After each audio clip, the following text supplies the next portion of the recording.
के हिंगली police station के Peter street में फास्ट फूड का काम करने वाले 4 भाइयों की संघीय हमले और हत्या के मामले में 80 का अतिरिक्त जिला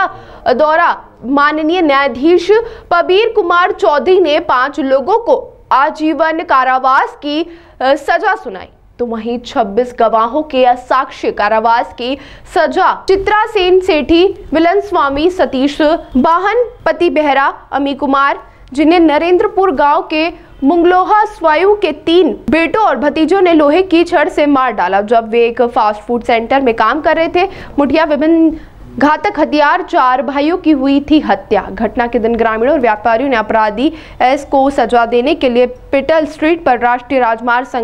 राजमार्ग को जाम कर दिया था, तो वहीं आने जाने और एल प्रतिज्ञा करने के बाद नाकाबंदी हटा ली गई। Trilochan Parida cadre public prosecutor Ganjam आज पितलर जोटा जघन्य हत्याकांड घटी जोटा कि तादे मंगुल साईर 3 पुओ एवं तार पुतुरा जोटा कि प्राण हराई से घटनार आज राय प्रकाश पाई जो थे कि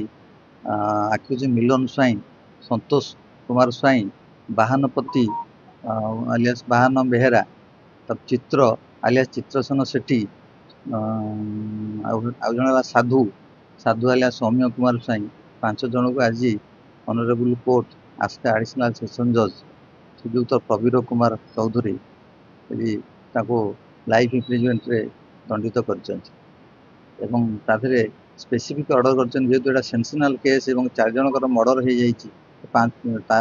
जाए साधु जे कि मास्टर माइंड अमीय कुमार स्वाई 25 वर्ष पर्यंत सरकार विचार तार इमेसन जो इम्प्रुवमेंट विचार करेंगे ना बोली ये जो 4 जन को 20 वर्ष मिनिमम लाइफ सहित 20 वर्ष पर्यंत विचार को निया पनिशमेंट ए साक्षी 26 जन साक्षी बयान रेकर्ड कर आयु डाक्तर एवं सब एक्सपर्ट मान सब विचार कराई आई विटनेस थे समस्त साक्षीर प्रमाण विचार करी आज ऑनरेबल कोर्ट ए राय प्रकाश कर।